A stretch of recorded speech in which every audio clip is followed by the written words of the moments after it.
Hi everyone, I'm Sakina and today we'll be having a chat with Shaun Perrier, who is the Head of Fundraising at the Ikusasa Student Financial Aid Program, or what we know as ISFAP. We'll be speaking about an amazing postgrad bursary that ISFAP is currently offering. We'll cover how to apply, the requirements, how it came about, everything you need to know. So keep watching.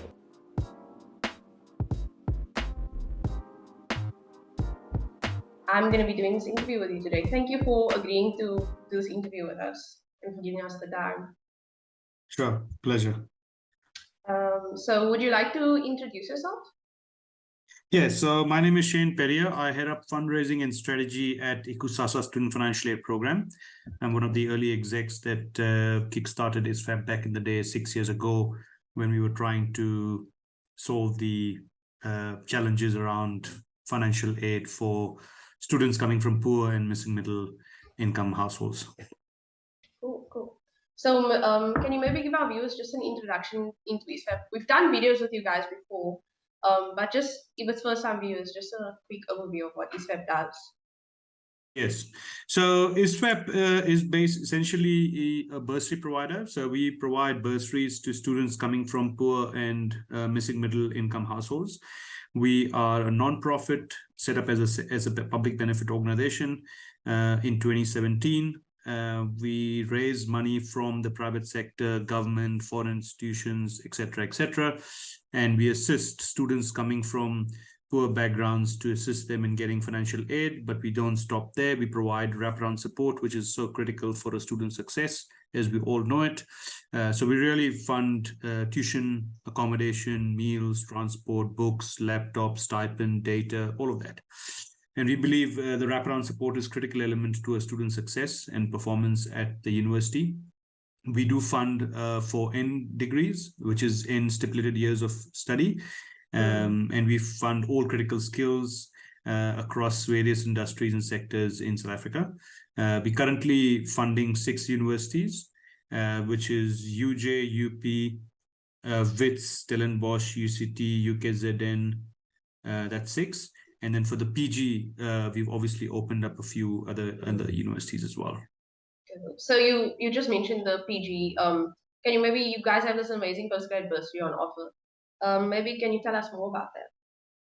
Yes, so it's important that, over the last 6 years, we've raised about 1.7 billion rands in the last 6 years, when we only started with a 50 million rand deployment in 2017. So we've exponentially grown. We're the fastest growing non-profit in the education sector, and we want to ensure and enable more and more young South Africans to get a critical skills degree, because if you looked at the latest stats SA, the more education you can get, the youth can get, the chances of unemployment drastically reduce.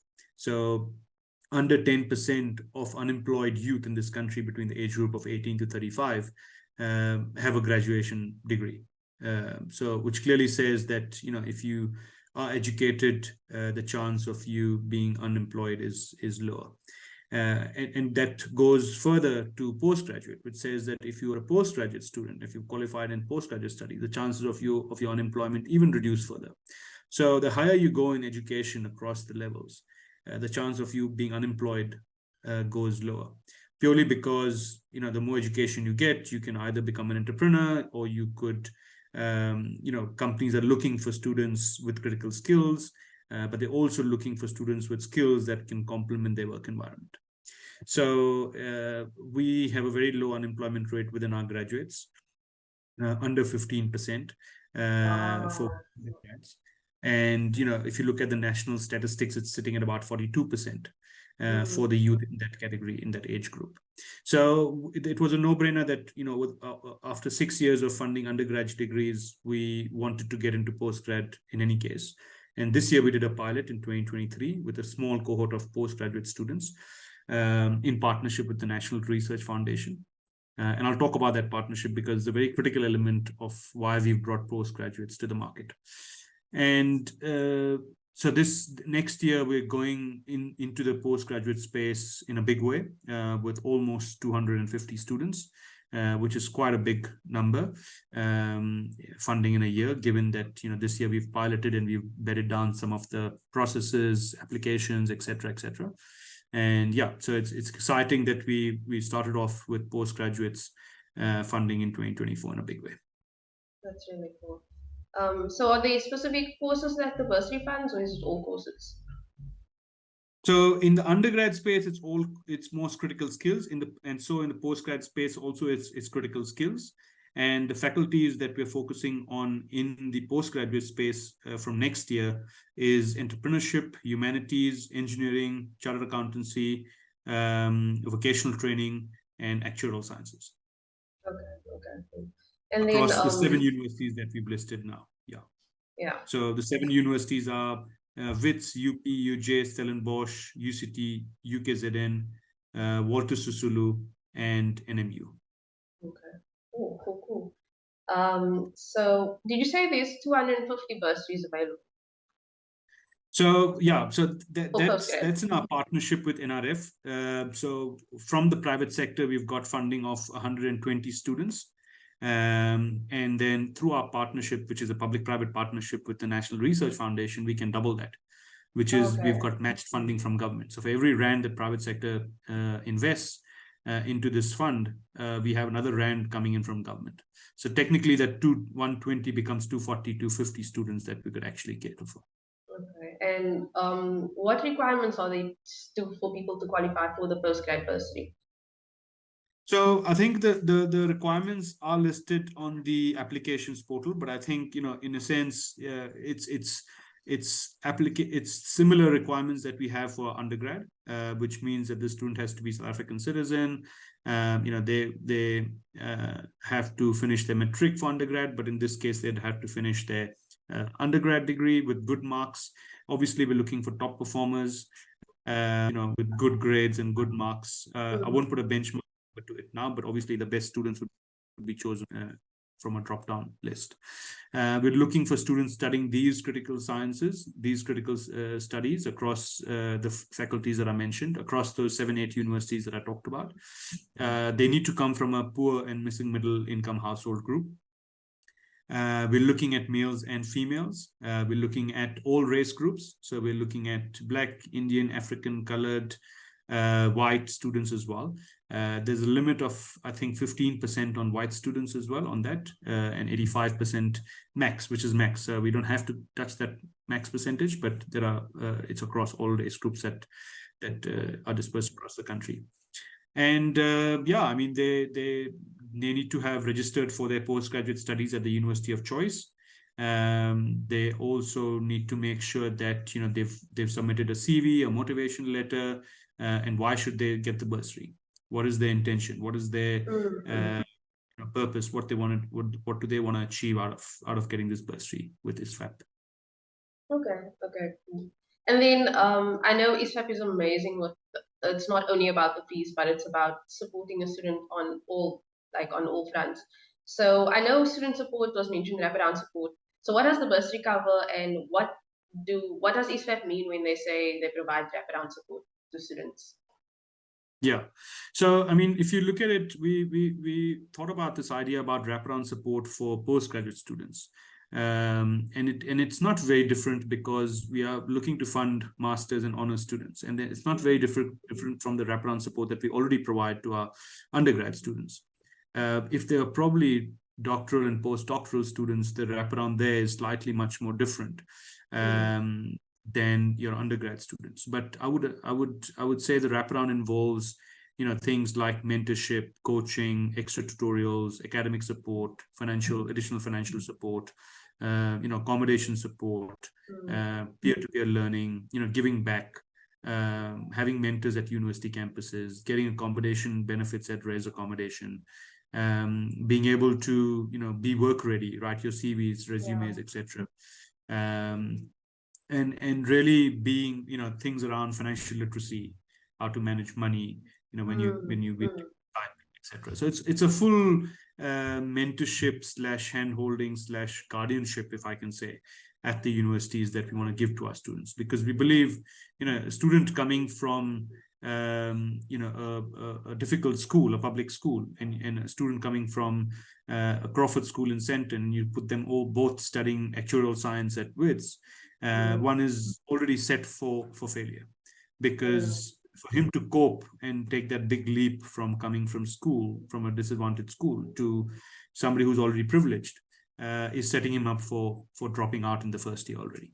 So we believe, the biggest dropouts happen in the country in the first year, because that's when students are most disadvantaged. And as they cope and learn how to study, how to manage their time, how to, reach out to necessary people, how to get additional academic support, how to get extra classes in certain subjects that they're struggling with, all of that, they try and do better and better.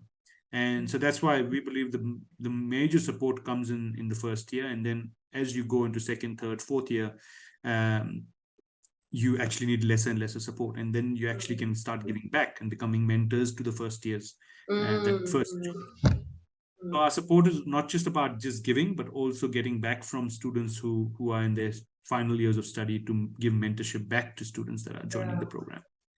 And so we believe that the postgraduate students will also be available to do that, where this mentorship is going to be critical. And also we rely on the National Research Foundation, because they've got their own wraparound support model, and we're learning through that process as well.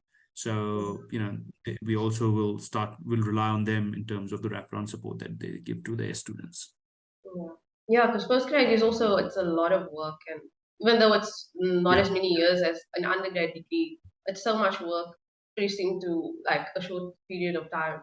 So that's really cool. Yeah, that support is definitely. And we believe that the students will be quite mature, and they know how campuses work and how to manage their time and how to ask for help when needed.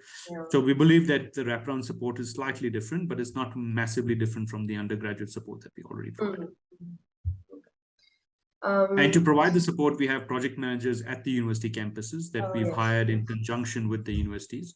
And we share these resources, and they work with the students on a day-to-day basis in monitoring, managing, supporting them with challenges that they may have or that they may face, whether it's personal, financial, family, academic, all of those kind of issues. And we know mental wellness is a big topic that we talk about, and how to understand, whether a student is mentally healthy as well, and not just physically healthy.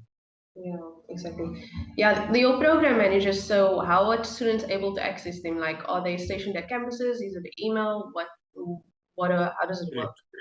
Yeah, so we've got a couple of, in some cases, we have more than one project manager at a campus, at a university, and sometimes they're faculty-based, sometimes they cut across faculties, depending on the number of students per faculty.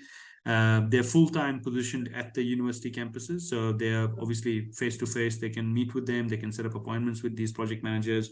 We will obviously let the students know who the project managers in their respective universities are. And again, it's nice to also put a mentor, a third-year mentor to a first-year student, or a second-year postgraduate mentor to a first-year postgraduate student. So those those permutation combinations will start happening once the student joins the postgraduate program next year. They'll engage with the project managers, with the email, face-to-face. We've got a head office students at isfap.co.za email address that students can reach out to directly. They can reach out to the project manager. So postgrad funding is difficult to come by right now.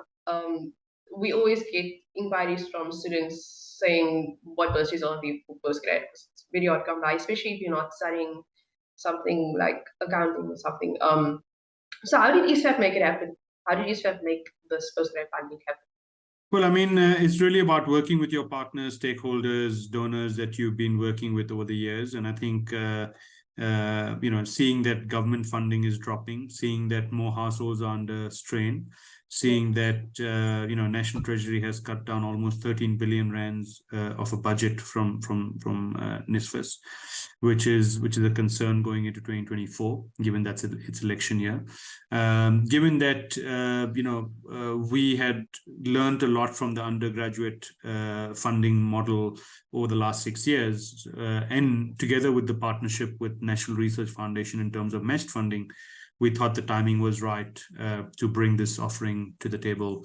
So we worked with quite a few funders who are quite keen about funding postgraduate studies, and the timing was right. And like I said, we want to kickstart off with providing funding for postgraduates in 2024 in a big way. We did the pilot in 2023. That gave us some learnings as well. And I think the timing is right to go full throttle in the PG space. Okay, cool. So how can anyone interested in the postgrad bursaries apply? Apply as per the link that you've sent and circulated across. In fact, we just opened applications on the 28th. Within a matter of 4 days, we've already received almost 500 applications, Wow. which is quite a lot. And, you know, we only have funding for 250. So Yeah. technically, you know, we want to receive at least 600 to 700 applications. So with that number, we will then shortlist, select the 250 that we want to take. You're going to reach at 600 by the end of the week. Wow. Yeah, Everyone's I mean, applying. exactly. We're probably going to cross that limit. But again, it goes to show what is the demand. I mean, there's a massive demand for students looking for postgraduate funding, because I think there's not many, you know, a lot of corporates in South Africa focus and tailor their offerings toward undergraduate students. Because then they absorb them sometimes, or, you know, they want to fund the first degree. But there are very few funders that want to fund second and third degrees, because, you know, they want to educate the youth, but they don't want to, you know, put additional money towards second and third degrees, because that sometimes is a luxury to have your second and third degrees. So we thought, given that we've got some great partnerships together with private sector and government, let's bring this on board. And let's look at how we can provide accessibility to postgraduate funding. So, I mean, purely in 4 days' time, I mean, literally we opened it on the 28th, 29th of November. So technically, you see, there's only been 3 working days, the 29th, 30th, and the 1st, and we received 500 applications already. So it just goes to show that, you know, the demand is there. Yeah, we just need to see how we can meet that demand. So how will you guys go about coming through those applications and choosing who gets the bursary, and like until when do people say have to apply? So they have until the 5th of Jan to apply. I would suggest for them to apply as soon as possible. Don't leave it for the last minute, because, you know, usually we find a big peak in our application portal in the last week of the application, and then everybody's scrambling to submit documents and uploading information. So our process is quite you know, easy to use, the application process, but at the same time it needs a lot of documents to be uploaded, your information, etc., household consent from your guardians, etc.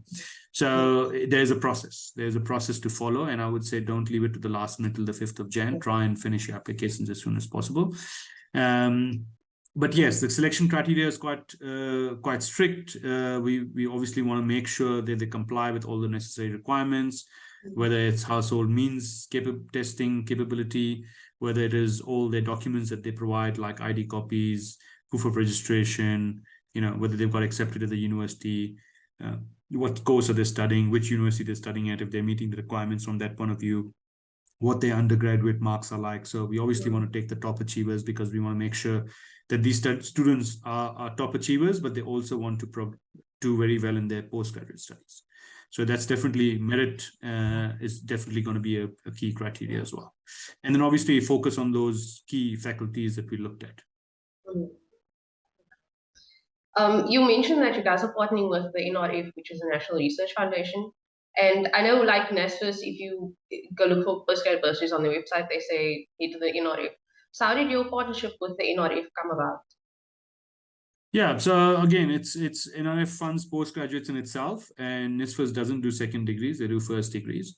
So NRF is a key government entity or SOE that, but again, it's not completely you know, managed that tightly, but they do fund critical skills as well as non-critical skills. So they open it up quite to other degrees as well. And we've been working with the NRF for over 4 years now. We do have an MOU in place, a memorandum of understanding, where if we bring in funding from the private sector, they're happy to match that funding. So, which is great, because now it's, you know, 2 rands instead of the 1 rand that you actually using. That's really cool. So, you're able to double what you're able to give. Yeah. That's really cool. Okay, and then we run out of time. The undergrad applications, what's the current status of that? Because I know they closed at the end of October. Yeah. Yes. That means it closed like just over a month ago. What's the current status of those undergrad applications? Yeah, so we've received over 18,000 applications, which is a lot, from students across the country studying different critical skills in undergraduate studies. And, that goes through a whole selection process, and that takes sometimes 4 to 5 months. So November, December, Jan, Feb. February is when we will start making offers to students. Remember, we have to still wait for metric marks, which come out only in January. So we're busy doing the means testing with them.